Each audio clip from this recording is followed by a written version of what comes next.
All right. Well, welcome to our Lunch and Learn for the month of um, May. And we're really excited to have with us today Executive Director Terry Novacek, who's going to be talking with us and discussing with us self-determined learning. What does that mean? What does that mean at Element Education and Dimensions Collaborative? And how can we utilize different things that involve self-determined learning in our daily lives with our students in our homes? So welcome, Terry. Thank you, Elisa, and thank you everybody for joining us. Good afternoon. My name is Terry. Just to give you a little bit of my background, I don't want to spend a lot of time on it, but I am a former homeschooling mother. I raised two children homeschooling all the way through kinder through senior year. Both my children are now grown, independent adults. With bachelor's degrees and real jobs and real independence. And so I am very proud of that and very proud of them. I have been working at Element Education for 20 years, so I have worked with a lot of families and a lot of different learners. And so I am hoping that that experience will show today in this conversation. I'm going to be talking a little bit about the first 15 minutes, but this is intended to be an interactive workshop where you get to throw ideas out there. That being said, I do understand that we are all in a different place as far as just how much we can engage. You might be bouncing some babies or managing some other things that are going on or just not feel comfortable engaging, and that's fine. I just ask that you do the best that you can with where you are right now. But I am hoping that some of you are in a place that you are feeling comfortable and able to throw out some ideas and contribute to the discussion. So our objectives today is to understand the key characteristics and the practices of the auto-didactic learner, which we'll talk more about that. Identify the beliefs and experiences that create challenges for that auto-didactic learner, and then identify strategies to overcome those challenges.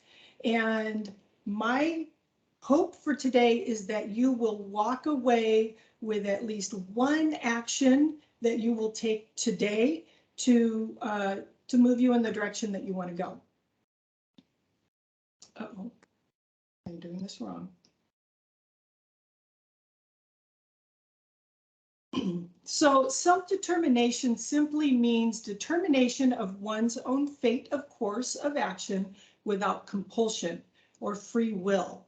But we know that how it's intended to be understood is a little bit different than what it really means. We talk about, the self-determined learning is the one that a learner is the one that determines their learning. But when you think about it, we're all determining our learning. Some of us might just determine, I think I'll put it in somebody else's hands. I think I'll make it somebody else's responsibility to tell me what to do and how to do it and maybe why to do it. And somebody else to chart my course for me. But so really what we're going to be talking about today is the autodidactic learner. But first we're going to talk about getting those foundational mindsets and the key things for autodidactic learner.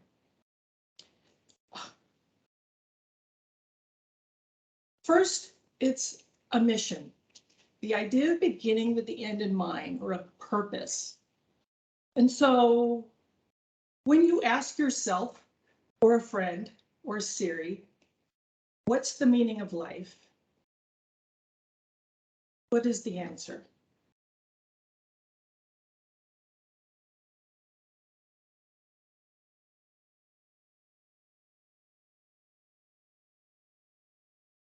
And really the answer is, it depends.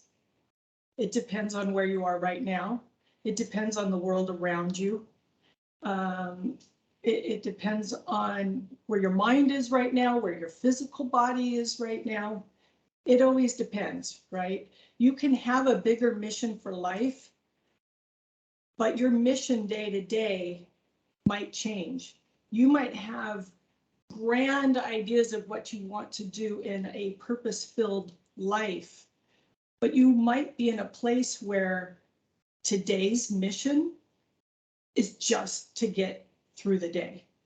And then there's everything in between, right? Sometimes we wake up and all the stars align and our families are all just rocking it, and we're doing great things. So it really does depend. And the reason I bring this up is because you need to make sure that you're giving yourself grace each day and being realistic about what you can do each day.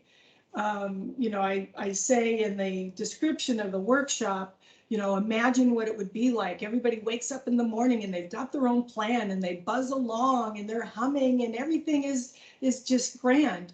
And that's not going to happen every day. And that's okay.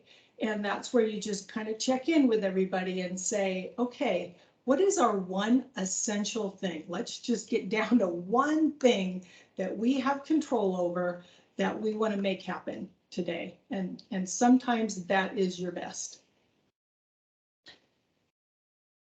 Another key is mindset. And it's become very common now, the work of Carol Dweck, referred to as a growth mindset.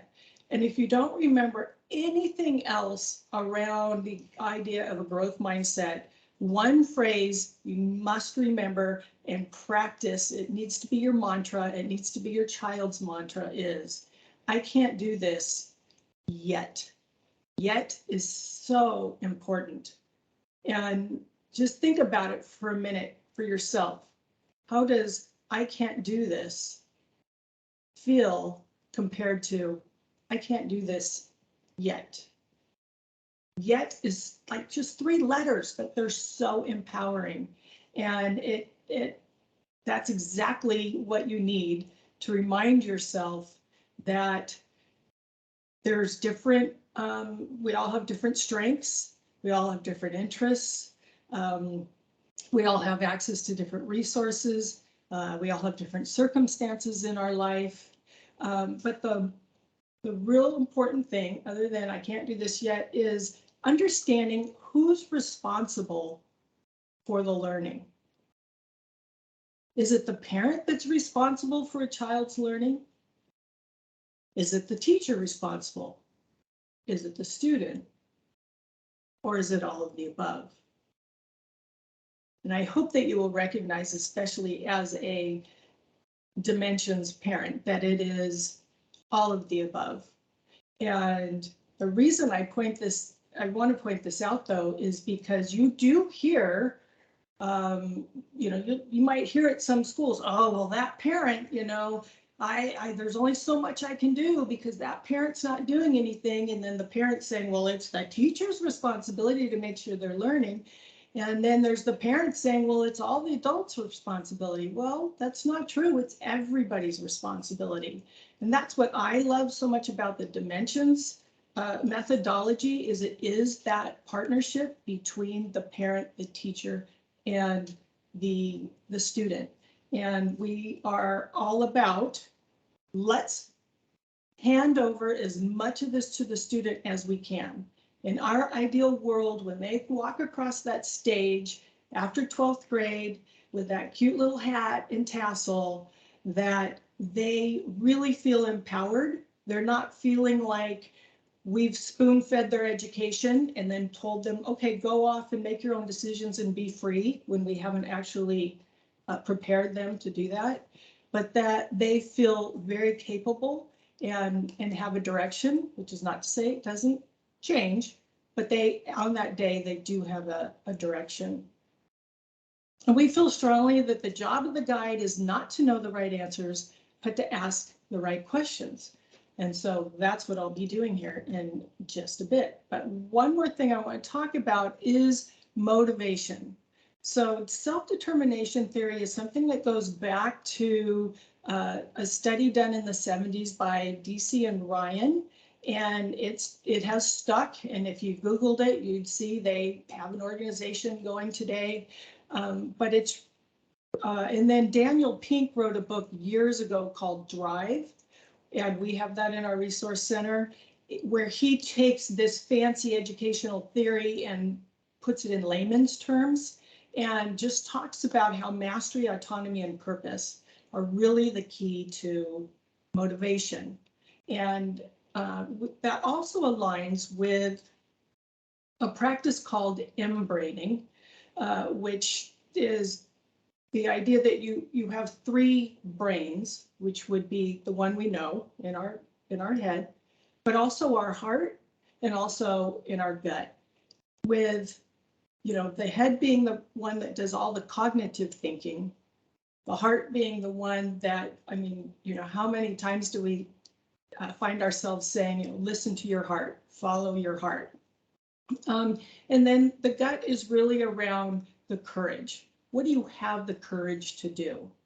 And so the practice is that you actually start with your heart.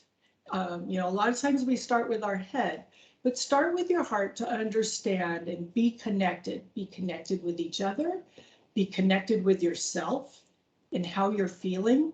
So when you think of working with your child, help them know how are they feeling right now? If they're all over the place with some other things on their mind, the last thing they want to do is sit down and solve mathematical problems. So help them get connected with themselves, be connected with whoever's helping them, and then also be connected to the learning. Why do I have to learn this? And if you can't think of an answer, maybe that's the first place you start. Why do you have to learn this? What is this going to do for you? And then go to the head brain. How do I get to where I want to go?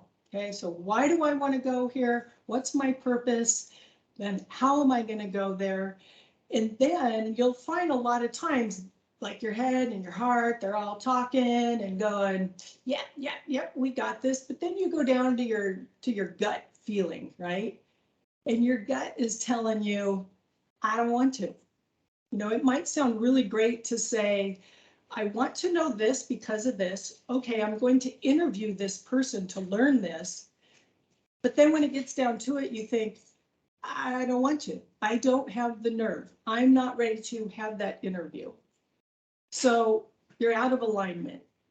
And so when you're thinking of the best way to motivate your child into actually accomplishing something, walk them through those steps, get them connected to themselves, make sure they're feeling connected with the people that are helping them through the process, connected to the purpose. They understand and have a say in how to get there, and that they're feeling good about how they're going to get there.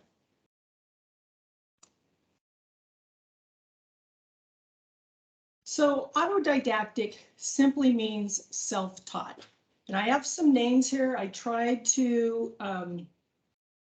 come up with a broad spectrum. You will be receiving in the follow-up email a link of, gosh, I think it's like hundreds of autodidactic people and their biographies. And sometimes that becomes a motivator in itself. When you have your children or even yourself reading some of these stories about people who are self-taught. We think of Bill Gates and oh, well, it's not like he came from an impoverished background or anything like that, and that is true, but he did not have access to computers, and he had no intention of being this big name in the tech world. He was just curious about computers and knew if he went to this building from 3 to 6 in the morning, he could have access to these computers. So it was simply nothing more than an interest that drove him to what we know he has done today. So If you have the handout, you can follow through that, but it's just a series of questions. You can also do it later. But one of the first questions is, what is an autodidact? Okay, simply somebody that is self-taught. And why does the autodidact have a greater chance of happiness and success? And so this is where I want to reach out to you to get your thoughts on, why do you feel that a self-taught person would have a better chance of happiness and success? Feel free to put it in the chat, unmute, and blurt it out.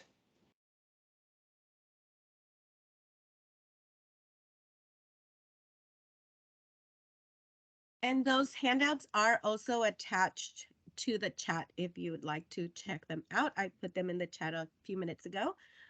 If you can see them, let me know and I can attach them again. Sorry, I'm having trouble even finding the chat, but I would say that it's a feeling of achievement and fulfillment that as a self-taught person, you know, you did it. Right. Yeah, I did this. I did this on my own. And if I can do this, I can do, you know, fill in the blank. Rose, the confidence they have built helps them succeed. Yes.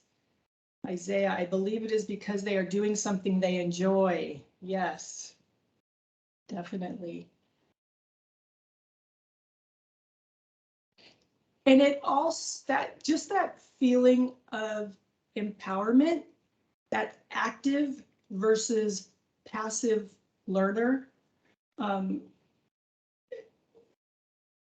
If I'm a passive learner, I'm just doing what I'm told, you know, somebody's telling me this is what you have to learn and here's how to learn it.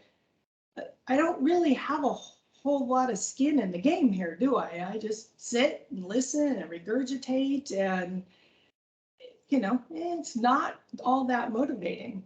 But as Jeannie points out, being in control of what they're learning helps them with that mindset, helps them understand it can be their mission, not somebody else's mission.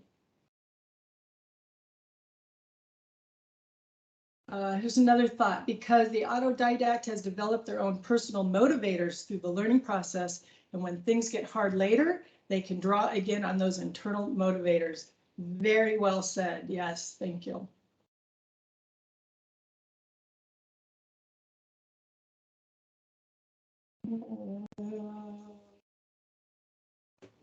Okay, what was the next question? Okay, so what are some characteristics or like mindset that you feel an autodidact has?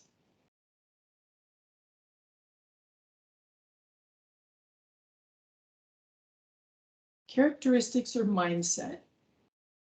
These folks that are up here on this slide, you know, what do you think they probably all had in common as far as their characteristics?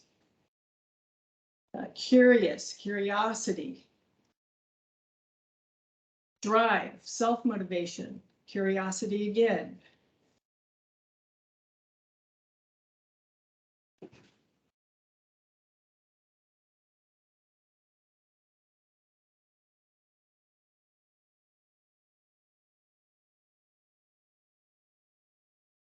Any other thoughts?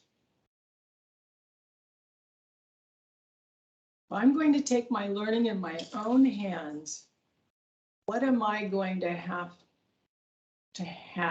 or think? Can fail and get back up and try again. Willingness to fail. Great. Be brave. Stubbornness, the good kind. Haha, very, very good. Persistent.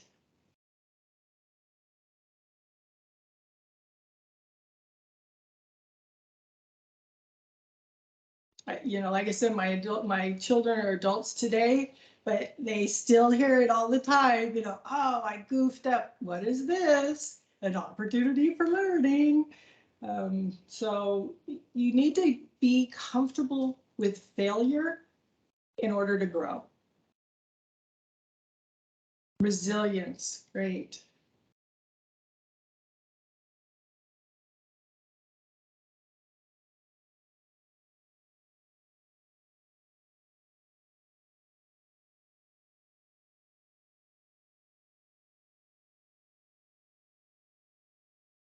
Optimism, that's great. It kind of goes with that growth mindset.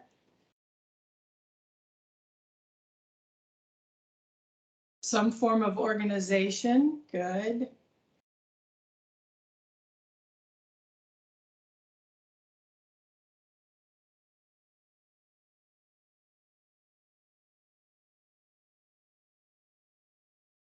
I see a couple more people typing, so that's why I'm pausing.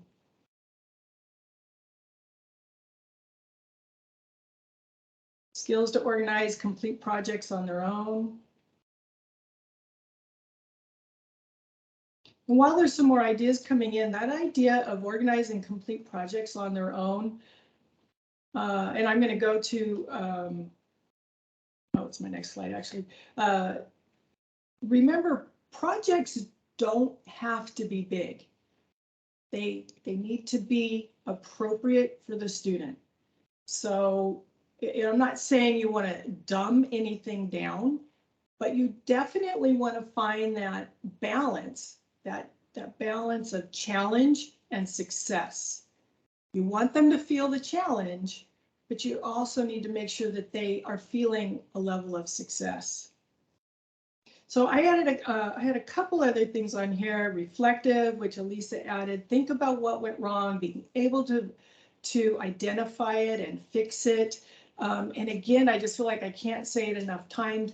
Reflecting on how they're feeling about themselves, how they're feeling about their relationship with others, and how they're feeling about their ability to learn right then and there. Being resourceful.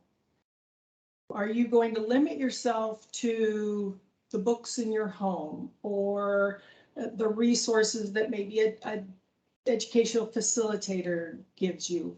Or are you going to go bigger than that? And then the critical thinker, the one that will go ahead and listen to your theory, but they might challenge that theory as well, or at least be able to connect dots between disciplines and tie everything in together. Don't just take everything at face value. Okay, another one, dreamers, those that think outside the box, right? Being creative. And then what practices do you think an autodidact would follow? What practices, what do they need?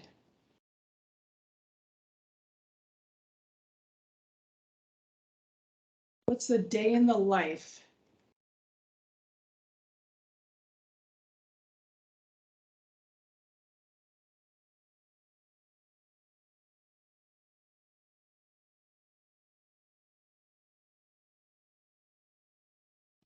Time to think and explore.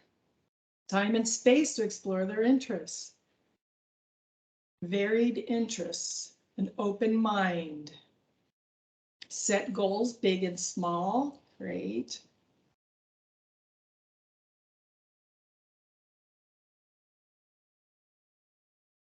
Be able to go out into the community and meet mentors, great.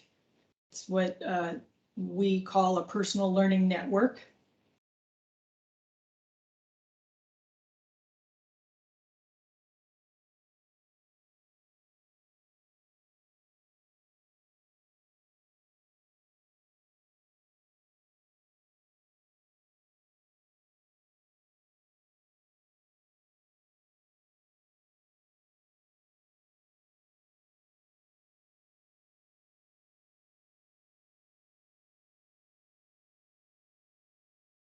So I added some things here on this slide, and then I'm realizing that's pretty funny, the most important thing I have in the smallest type, but it's flexible and personalized learning system.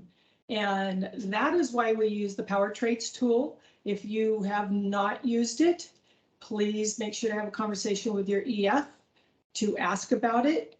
But what it is it's an assessment that you and your child can both take. It's really fun to compare the results. It helps you to hone in on their dispositions, their interests, their talents. What my favorite part is that whole idea around environment. We all know school has been done a certain way and a classroom looks a certain way for all these years. That doesn't work for everybody. There's those kids that need to move more, the ones that need to lay down instead of sit up properly, the ones that do better early in the morning or late at night, the ones that need to have a snack or something to drink or chew gum. I know back in my day, gum at school was a really big no-no. So most importantly, just being able to have access to a flexible and personalized learning system. Be applying their learning. Reading is great. Taking that information and engaging with it, whether you're making notes, taking that information and applying it somewhere else, creating a presentation, having a discussion, but putting it into practice is very important. Varied resources, again, kind of back to that critical thinking idea of, if I get this information from this resource and this information from this resource, and it doesn't completely align, how do I feel about that? Am I going to go to a third resource, or am I just going to pick a little of this and a little of this, or am I going to say this one's right or that one's wrong? That's a lot of critical thinking involved in that. And back to the, the mindset, that idea of learn something new every day. And everything I've read about autodidacts, that comes up all the time. They're all about learning something new every day. Again, big and small. Somebody had mentioned big and small goals. But if you can lay yourself down to rest each night and go, wow, I learned something new today, then you are officially an autodidact. So another note I want to add in here is the idea of love languages. And I mean, this is a whole workshop on its own. But there are 5 love languages, and one of them being acts of service.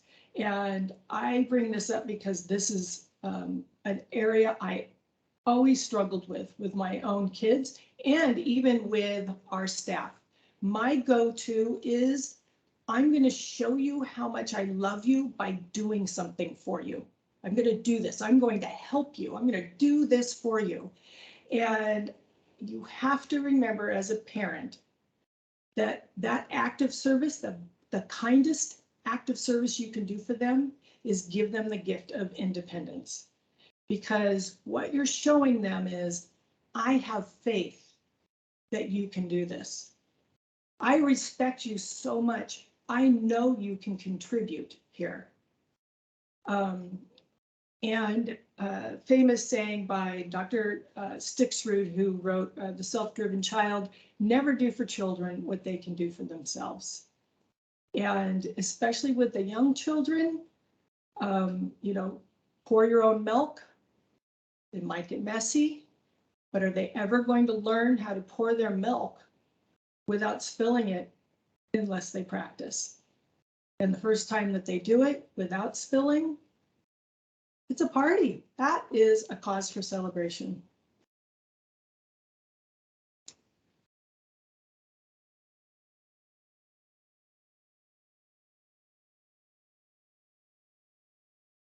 So in this last half of this workshop, I'd like to make this your place where you sit down and think about your where you are now, some of the things that we've already discussed. And there are questions on the handout. What strategies do I want to incorporate in my home and learning environment? Who's going to be on my team? And how will I measure it? And then I also have some guiding thoughts here on the slide. The idea of declare. Agree on behaviors, practices, and consequences. You are not in this alone, and you're not in it with just your child. There are more people in your world who's going to be part of the team, and how do you help them know they're part of the team? What role are you going to give them? How are you going to communicate the expectations with them? How are you going to pull everybody together so that you're all on the same page and agree on behaviors?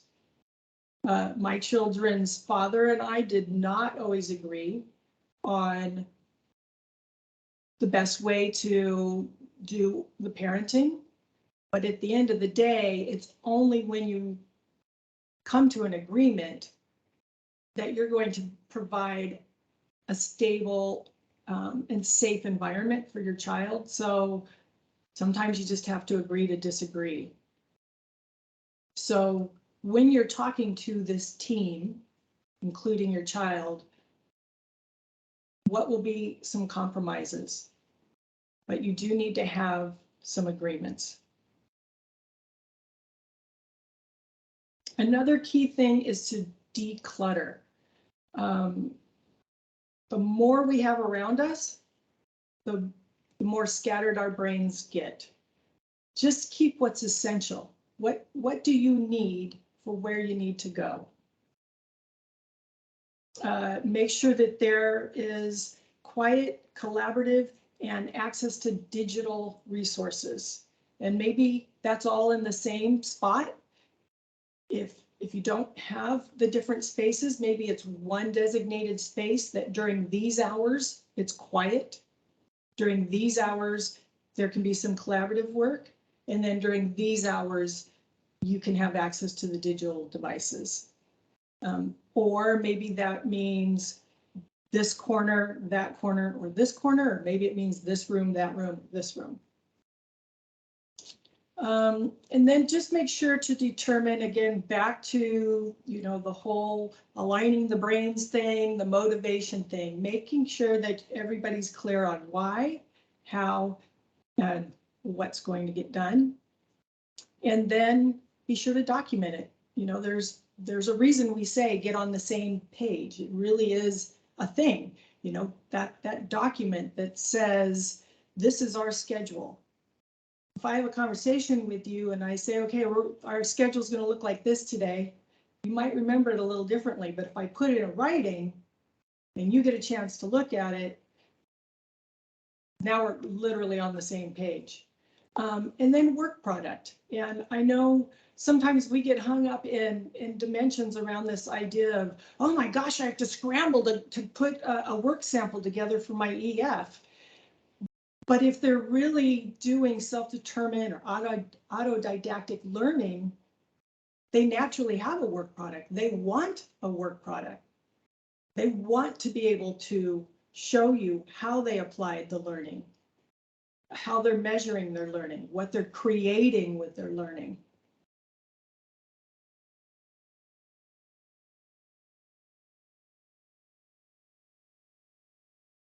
So I want to just have some time now. If anybody has any questions while you're going through these questions, and I am just going to operate on the assumption that everybody is taking this time now to reflect. You've scheduled out this time, so there's no excuses. And what is the thing that you will do today? What will you do today that will change? It's either something around your mindset, something around your action. Maybe it's something as simple as making a list of the team members and committing to setting a time to sit down and meet with that team around what are we going to do. And if anybody is willing to share some of the things that they would like to start doing, that would really help all of us. Terry, and I was just going to say that that's going to look a little bit different depending on the age of our students. Right. If we have older students, maybe our action will be to have a conversation with them about seeing, who can you connect with, who can you talk with, what adults are already around you that you can look to for help and support in different areas, and encouraging them to reach out to the adults. I think that's made a really big difference in our house. I have an incoming ninth grader next year and an incoming eighth grader, and the goal has been this year for both of them to reach out to the adults in their life, to communicate with them. You're not going to be at rehearsal today. This was an excuse absence for you for theater. It is your responsibility to email your director and let him know. Oh, do you need help with a song? Then you need to email your director and ask for time or resources. Sometimes it's just like, hey, director, I need some resources where I can work on XYZ. My kids happen to be in musical theater, so that's the first one that comes up for us all the time. But it could be anything. It could be a Girl Scout troop leader. It could be a pastor at a church. Whatever it is your children are needing help in, just encouraging the older students to reach out to those other adults to start creating that community that's going to help support their learning.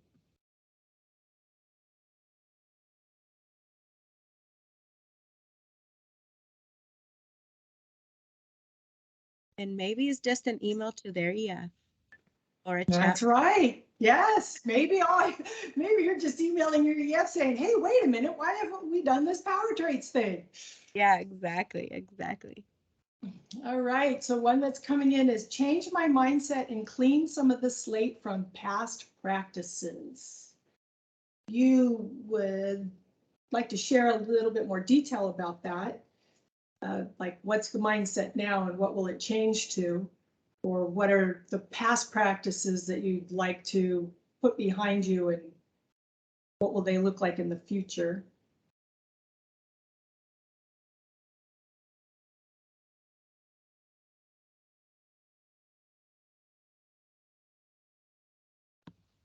Oh, you're welcome. I'm glad that was helpful. Yeah, that's my number one goal. I tell my kids, I'm like, you are entering middle school, you're entering high school. It is time for you to start taking the lead, because they can do it in a safe environment right now where they can still say, hey, mom, can you look at this email? Is it professional enough? Is it appropriate? Did I, ask the right questions? And you have that layer of support still, so that when they go to college and they need to email a professor or advocate for themselves at a registrar's office, like they have the skills because they've built them alongside you. So absolutely.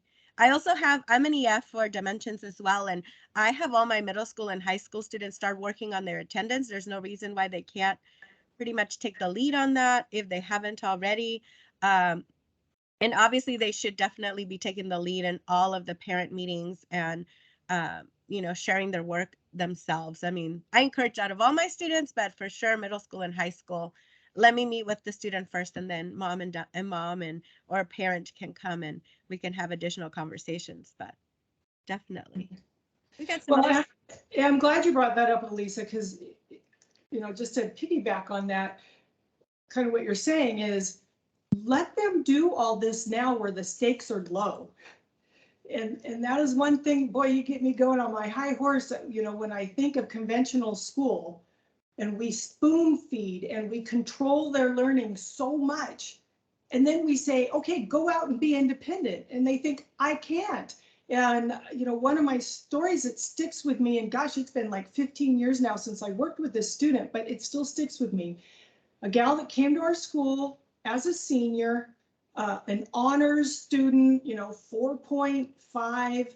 The reason she came to us is because her private school would not allow her to take econ and government at the same time.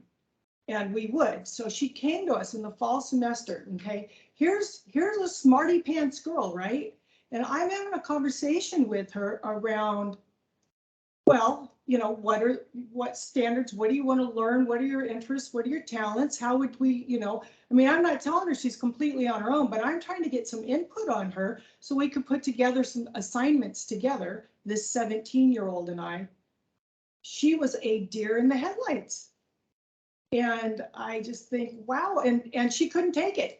Like, she just went back and said, fine, I'll just do a whole senior year and wait and do the econ and government separately.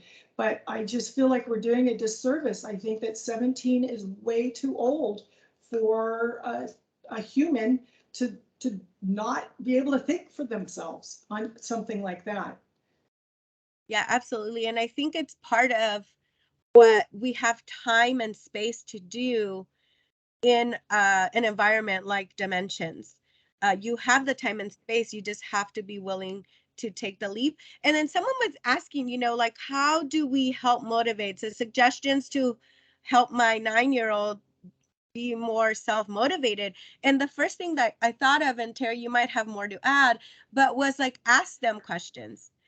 Don't do for them, but ask questions. How we are the ones who allow the passive learning. If my kid comes and goes, I don't know what we're doing today, I'm like, oh, what do we normally do? Right? We have a routine. We normally do very similar things. Oh, well, sometimes we do math first. Oh, great. Do you want to start with math today?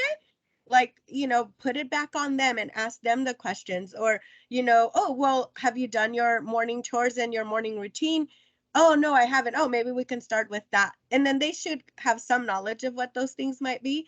But that's one of the things I thought of when I saw that question. I don't know if you have anything to add, Terry. Well, yeah, along the same lines. And so with my children, both very different. I had the one that was very comfortable in the passive seat, and I had one that naturally woke up and said, this is what I'm doing today. And then I had the other one that was a little harder, but that's exactly right. I asked him questions and gave him options. And so just that little act, okay, do you want to do this, this, or this? He's made a decision. You've just empowered him. He's actually accomplished something. So now he gets to act on his decision. And then, okay, so you've decided you want to do that. What do you want to do with that? So that you're both clear on, and I'm kind of oversimplifying it here, but let's say that he wants to do the worksheet on a cell for his life science. And okay, so what's your goal here? Do you want to be able to label half of these things? Do you want to be able to label all of these things? Do you want to go further? But again, you're helping walk them through that process of making their own decisions, which is, this is what I want to do, this is how I'm going to do it, and this is how I'm going to measure when I'm done. Yeah, that's great. And Rose was saying she kind of feels like she's stuck in between a mindset of traditional school and new ways of teaching and learning. So that's very common. So don't feel like you're on your own. I think that's very common for people who have always been in a traditional school setting and haven't had the opportunity to see other ways of doing things. That was definitely my husband's point of view. He was like, well, I don't know, what are we going to do different if we do this here? That was 10 years ago. So he definitely has come a long way and really understands. And I think when he hears what coworkers of his, kids that are the same age as our older kids, for example, are doing, and he's like, I don't understand, like, how did the kind of what Terry was saying, like, how do they not know how to do these things? Like, our kids are pretty self-sufficient, but we've made them that way. We've provided those opportunities for them. Hey, there's an email that came in. It has information about your rehearsal or your practice or an appointment that you have. I forward that email to my kids, like, put it on your calendar, get that on the family calendar. It's your responsibility. If they don't know how to do that, then I can teach them. But now that we've taught them, they can do it. And so giving them those responsibilities is really helpful. So keep learning, keep coming to our workshops, keep hearing all the different options, and I think that'll help. There's a couple other comments. Do you know of any resources, books, success stories about helping autistic or ADHD children develop into self-determined learners? I do, and I will make sure that we put that in our follow-up email. Yeah, I know one of the other things I was thinking about with the question about how do we help different kids is everybody needs different things. So where a kid might need a written list that they can check off and kind of get going on a morning routine when they're younger, another student who's struggling with reading or has dyslexia may do better with like pictures on a list instead of words. And so thinking about what does your child need and how can we provide the information in a way that's accessible to them is really important as we're providing these tools. Like I have one child who thrives on an hourly schedule. Like she has an hourly planner and that just works really well for her. And I have another child who that is too overwhelming for. It just looks like too much. And so she just wants a list and then she wants to pick and choose what she's going to do. So definitely how we access information and how we allow our students to access their own information is important as well. So I do want to ask, is this a verbal or nonverbal autistic child? Ooh, great question. Claire, I don't know if you feel comfortable unmuting and sharing, or you can post it in the chat, whatever works for you. Highly verbal, okay.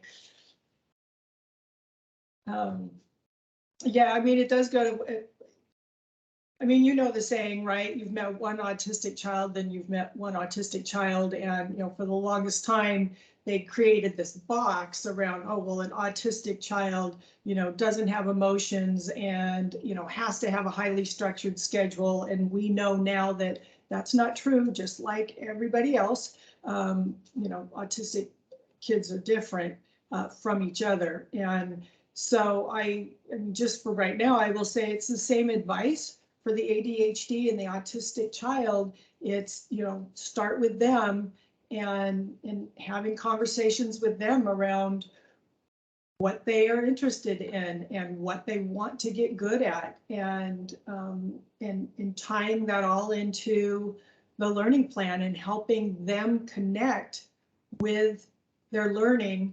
And let's do it at their level. Again, that balance between challenge and success. While for us, success might look like this, that could be very overwhelming for them. And so you can have success that looks this big, but does that get you anywhere? No, you're better off having success that is this big and letting them take those baby steps. Yeah, and she said highly verbal, so that's Yeah, that's what I was saying. That yeah, so she's able to have that conversation, and yeah. and And I think I was gonna say for some ADHD people, you get distracted easily by anything and everything. So that declutter part that you had talked about before is important. And also setting alarms and or reminders throughout the day. So I'm going to work on this task for 30 minutes and then maybe they need an alarm so that they know now it's time to move on to the other thing. Or physical reminders, like I know you can wear something specific. So if you're cleaning, you would wear an apron so you remember you're cleaning, so you're not like distracted by something else, like the Amazon package that came in while you were cleaning the living room, and now you're totally distracted and forgot all about the fact that you were cleaning the living room to begin with.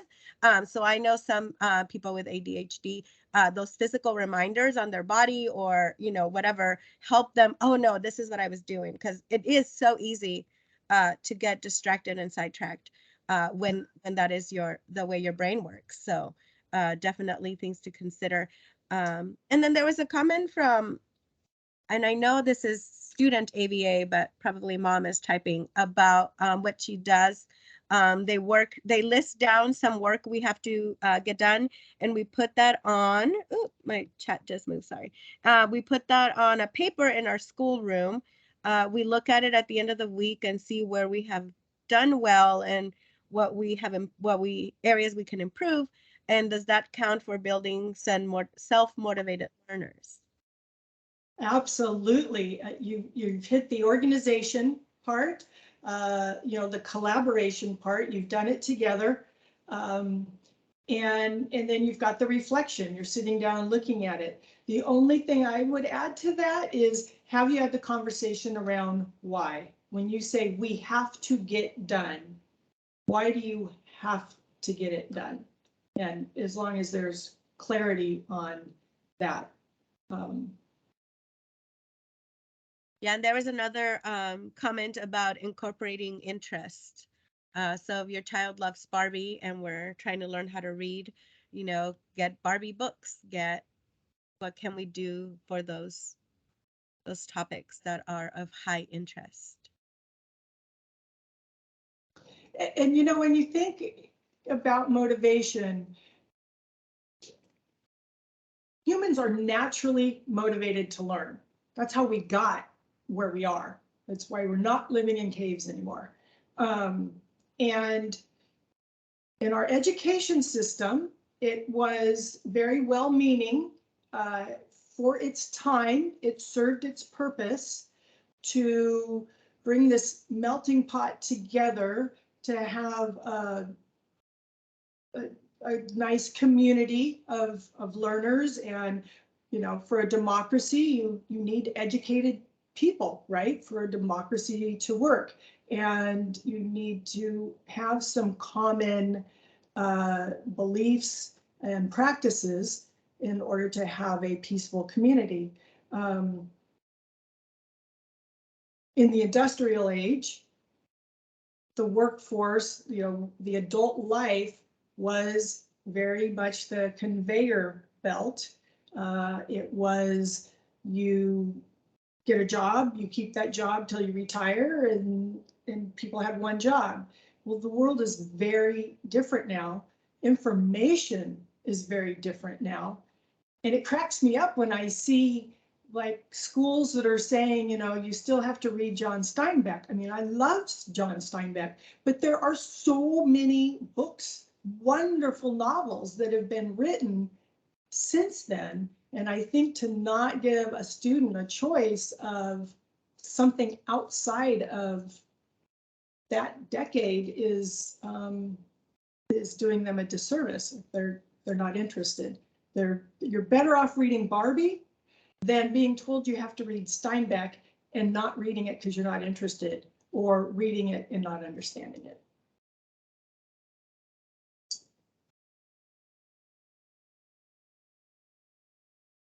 And it also goes back to, somebody had commented about this in the chat. If you're trying to get a child motivated to read and they're reading something that you believe is below their reading level, that's okay. They're feeling that success. They're getting comfortable with it, and then they will slowly take that and build up their confidence to start reading other things. Yeah, go ahead and unmute. I think Sorcia is the student, so Mom, you can share your name if I'm incorrect. But go ahead. Yeah, this is Jennifer. It's okay. I'll go by Sorcia. It's such a pretty name. It is. So for our household, we're all of my children have been really good readers for me. But I think it has more to do with how I was raised. I was raised to think that reading is really the gateway to a lot of learning about social studies, math, history, science, and that seemed to be the good basis that my parents gave us too. So when we used Barbie for Sorcia, that was because she was not as motivated as some of my other kids have been to read. So I wanted her to feel like this was, you know, to take advantage of the fact that she was hyper focused on these things and make it more fun for her. But I also have a variety of books and other topics in the house at any time for somebody to pick up. And I kind of leave it lying strategically around and let them get curious, because as you said, most of us want to learn. So I think that that's pretty exciting to see them pick it up and go, ooh, what's this book about? Like today, my 6-year-old is reading a book on amphibians because she wanted to learn more about the garden snake that we had outside. So it's stuff like that too, where I noticed Elisa is very big proponent of taking advantage of those learning opportunities and moments to say, hey, why don't we learn more about this? Or that's interesting. What do you think? And let them explore and show them how to explore. So yeah, that's my 2 cents worth. And I completely agree with the Steinbeck thing. If you're not interested or motivated to read it, then it doesn't net you anything. But I think if you give them a good grounding in the beginning of things they are interested in, they'll be more apt to take a jump into it and try it out. So that's just me. No, absolutely. And, you know, something else I want to point, 2 things actually. I'm just thinking of my own experience with my kids. One, okay, back in the day when my kids were young, it was a trip to Barnes and Noble and the trips to the library. What books what periodicals were they drawn to? Because, you know, sometimes you can sit a child down and, oh, what are you interested in? I don't know, you know, but you put them in an environment like that and they get drawn to things. Today, it would be, what do you find them Googling, right? What, if you allow them on the computer to do internet searches, what are they usually looking up? That's going to give you a clue on their interests. The other thing I wanted to mention is um, going back to mindset and how important it is, and helping that child. So again, a challenge that I had with one of mine was, if he couldn't do it perfect the first time, he didn't want to do it. And a basic example is handwriting.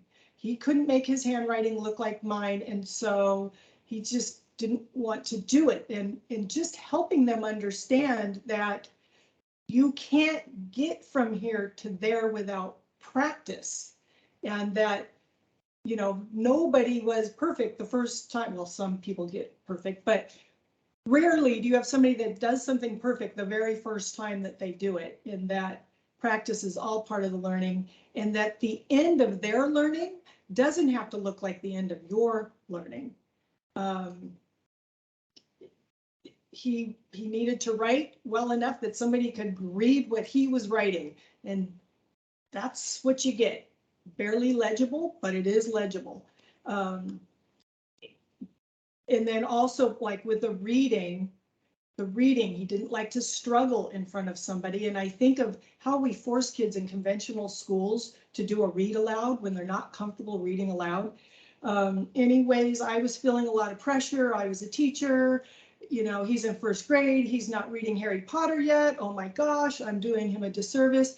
I took the pressure off. In less than a month, I'm walking by his room. He's sitting there crisscross applesauce on his bed, reading by himself, reading out loud, reading a book that he picked, and spending a lot of time with it. So that's just another key takeaway, is sometimes you just need to take some pressure off and follow them. Yeah, absolutely. And then with reading especially, there's so many good ways to enjoy a book. And so, I mean, for us, family read alouds are a huge deal. Now that I have older kids, like my uh, almost ninth grader loves to read to the family. And so we'll all pick a book and we'll sit around and read. And that is part, she happens to do voices and acts things out a little bit more. So she's our go-to reader, but Dad and I still read to them, and they have good memories of that. And on days when I was just too tired, when they were younger and I was just too tired to read, we threw on an audiobook and we all laid there and colored and listened to a book. So accessing reading can come in so many different ways. If you have delayed readers, that's okay. You can still read and access books in different ways. So Yeah, and make sure that their interests become your interests. You know, my son was really into dinosaurs. I think he had owned every dinosaur book that was read. I don't give a whole lot of care about dinosaurs, but I tell you, I know a lot about dinosaurs because I asked him, you know, and he was so excited to tell me about this one and that one, and so his interest became my interest.